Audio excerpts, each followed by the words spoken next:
Welcome दोस्तों, मैं हूं एडवोकेट जितेंद्र। आज के वीडियो के अंदर बताने वाला हूं कि अगर पति सेक्शन 9 की पिटीशन फाइल करना चाहता है या फिर फाइल कर चुका है तो यहाँ पे मैं क्लियर कर देता हूं कि सेक्शन 9 के आजकल 4 बड़े साइड इफेक्ट देखने को मिल रहे हैं। अगर पति को पहले से इन साइड इफेक्ट का पता चल जाता है तो वो सतर्क हो सकता है, वो अवेयर हो सकता है और आने वाले इन 4 बड़े साइड इफेक्ट से वो बच सकता है। तो पूरी जानकारी आपको इस वीडियो के अंदर मिलेगी। बहुत इंपॉर्टेंट वीडियो है, कहीं से भी ये वीडियो स्किप नहीं करना है, नहीं कोई जानकारी आपके समझ में नहीं आएगी। तो बेहतर जानकारी के लिए बिल्कुल अंत तक मेरे साथ इस वीडियो में बने रहिए, पूरी जानकारी आपके समझ में आ जाएगी। उससे पहले बता दो, इस चैनल को सब्सक्राइब नहीं किया तो सब्सक्राइब ही कीजिए, बेल आइकन दबाइए, वीडियो को लाइक करके शेयर कर दीजिए। मेरे से अगर बात करना चाहते हैं, कोई भी लीगल प्रॉब्लम है तो वीडियो के डिस्क्रिप्शन में नंबर दिए गए हैं, स्क्रीन के ऊपर मेरे नंबर शो हो रहे हैं। अपॉइंटमेंट बुक करवा के डायरेक्ट कॉल के ऊपर मेरे से बात कर सकते हैं, अपनी लीगल प्रॉब्लम का सॉल्यूशन पा सकते हैं। तो चलिए शुरू करते हैं।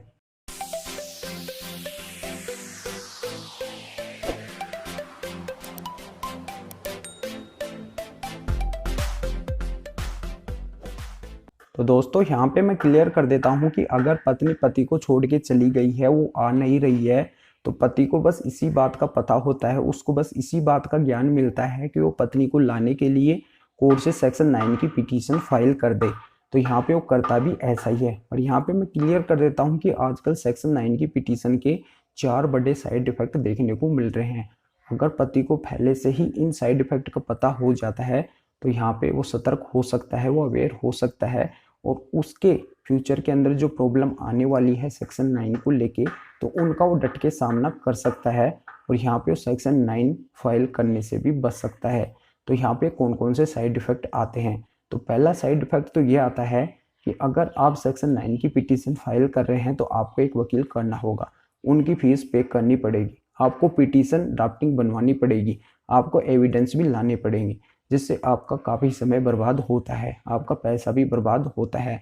और ये ज़रूरी नहीं है कि आप सेक्शन 9 अगर फाइल कर रहे हैं तो उसका आपको फ़ायदा ही मिल जाए, क्योंकि आजकल सेक्शन 9 के साइड इफ़ेक्ट भी सामने आ रहे हैं। तो यहाँ पे पहला साइड इफ़ेक्ट ये है कि आपका समय और पैसा इसमें बर्बाद होता है। तो पहला साइड इफ़ेक्ट तो ये आता है। दूसरा साइड इफ़ेक्ट ये होता है कि आप सेक्शन 9 की पिटीशन में वो तमाम बातें मेंशन करवाते हैं जो पत्नी ने आपके साथ में किया है, यानी कि पूरी घटना आप उसके अंदर मेंशन करवा देते हैं, यानी कि उसकी बुराई भी आप उसमें लिखवाते हैं। फिर क्या होता है कि वो पिटीशन जब पत्नी के पास में जाती है तो पत्नी उसको पढ़ती है कि पति ने मेरे ऊपर ये एलिगेशन लगाए हैं और यहाँ पे मैंने ऐसे कुछ किए भी नहीं है, क्योंकि कई बातें उसमें ऐसी भी मेंशन करवा दी जाती है जो उसने की ही नहीं है।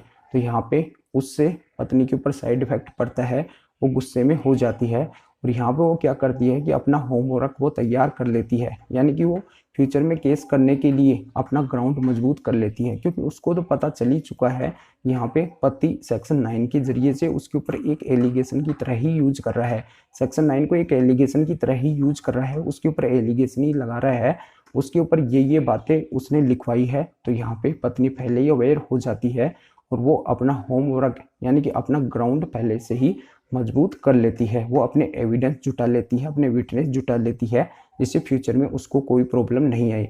तो यहाँ पे पति के जो सेक्शन 9 का केस है उसके ऊपर साइड इफेक्ट ये पड़ जाता है, जिससे पति को फ्यूचर के अंदर सेक्शन 9 का फ़ायदा नहीं मिल पाता है। अब इसका तीसरा साइड इफेक्ट ये होता है कि पति जब सेक्शन 9 की पिटीशन फाइल कर देता है, जब पत्नी के पास में उसका नोटिस जाता है तो पत्नी क्या करती है कि अपने एडवोकेट से एडवाइस लेती है। एडवोकेट से उसको यही एडवाइस मिलती है कि पति यहाँ पे होशियार बन रहा है तो उसको दबाने के लिए उसके ऊपर भी केस कर देने चाहिए। फिर वो क्या करती है कि वकील साहब के जरिए से 498A, 406 DV, 125 मेंटेनेंस जैसे केस करवा देती है, जिससे सेक्शन 9 से ये तीसरा बड़ा साइड इफेक्ट पति के ऊपर पड़ जाता है। अब इसका चौथा बड़ा साइड इफेक्ट ये आता है कि जब पति के द्वारा पिटीशन के अंदर ये बातें लिखवाई जाती है कि पत्नी ने मेरे साथ में ऐसा किया, मेरे माता पिता के साथ में ऐसा किया, यानी कि उसकी क्रुएल्टी भरी बातें उस पिटीशन के अंदर लिखवाई जाती है पति साइड से, तो वो बातें जब पत्नी के पास में जाती है, यानी कि पत्नी के पास में जब वो पिटीशन जाती है तो यहाँ पे पत्नी का ये जवाब आता है। उस पिटीशन के जरिए से पत्नी ये बोलती है कि मैं जब इतनी बुरी हूँ, मेरे ऊपर ये एलिगेशन लगा रहा है कि इसने ऐसा किया है, मेरे माता पिता के साथ में ऐसा किया है, मेरे साथ में ऐसा किया है, फिर भी ये मेरे को क्यों रख रहा है, फिर भी ये मेरे को क्यों रख रहा है। तो यहाँ पे पत्नी ये बात बोलती है। पत्नी अपनी सफाई रखती है कि ये मेरे को क्यों रख रहा है, अगर मैं इतनी ही बुरी हूँ तो ये मेरे को फिर क्यों रखना चाहता है, इसने सेक्शन 9 क्यों फाइल किया है। तो यहाँ पे ये बात क्लियर हो जाएगी कि ये अपना डिफेंस मजबूत कर रहा है, इसका मेरे को ऐसा रखने का कोई इरादा नहीं है। तो यहाँ पे मेरी ऐसी कोई गलती ही नहीं है, अगर मेरी गलती होती तो ये सेक्शन 9 की पिटीशन क्यों फाइल करता। तो यहाँ पे ये चौथा बड़ा साइड इफेक्ट पति के सेक्शन 9 की पिटीशन फाइल करने से सामने आता है। तो ये पूरी जानकारी आपके समझ में आ गई होगी, जिससे आप सतर्क हो सके, अपने ग्राउंड मजबूत कर सके। तो वीडियो को लाइक करके ज़्यादा से ज़्यादा शेयर कर दीजिए और लोगों को भी इस जानकारी का पता चल सके। और मेरे से अगर बात करना चाहते हैं, कोई भी लीगल प्रॉब्लम है, अभी भी अगर कोई बात समझ में नहीं आई है, तो वीडियो को डिस्क्रिप्शन में नंबर दिए गए हैं, स्क्रीन के ऊपर मेरे नंबर शो हो रहे हैं, अपॉइंटमेंट बुक करवा के डायरेक्ट कॉल के ऊपर मेरे से बात कर सकते हैं, अपनी लीगल प्रॉब्लम का सोल्यूशन पा सकते हैं। तो फिर आगे मिलेंगे आपसे नए वीडियो नए टॉपिक के साथ में। आप सभी का बहुत बहुत धन्यवाद।